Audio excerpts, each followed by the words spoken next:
In today's video, I'm going to teach you how to change default settings for reports in QuickBooks Online. When you're running reports regularly, it can be frustrating to keep adjusting the same filters, date ranges, and columns every single time. The good news is that QuickBooks Online lets you save those preferences, so your reports open exactly the way you like them by default. Let's walk through how to do that step by step. First, sign in to your QuickBooks Online account and head over to the Reports menu. You'll usually find this on the left-hand navigation panel. Go ahead and click on Reports, and you'll see a list of standard reports that come with QuickBooks, along with some recommended options based on your setup.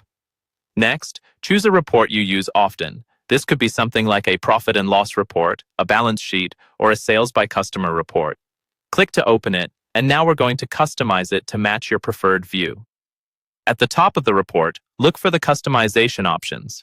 Here you can adjust the date range, such as this month, last month, or a custom date range if you need something specific. You can also choose which columns to show or hide, change filters like specific customers, vendors, accounts, or transaction types, and adjust how the numbers are grouped or sorted. Take your time here and set everything the way you usually like to see it. Think of this as designing your ideal version of this report. Once you're happy with your settings, look for the button that says Save Customization. Click that, and QuickBooks will ask you to give this customized report a name. Choose a clear, memorable name that tells you exactly what it is at a glance. For example, monthly P&L, cash basis, or sales by customer, last 30 days. When you've typed in the name, click Save.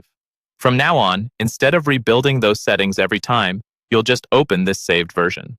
In QuickBooks Online, your saved reports will appear under your Custom Reports or Memorized Reports section in the Reports menu.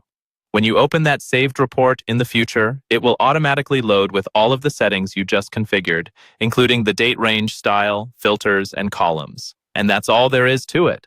By customizing and saving your reports once, you'll save time and keep your reporting consistent every time you log in.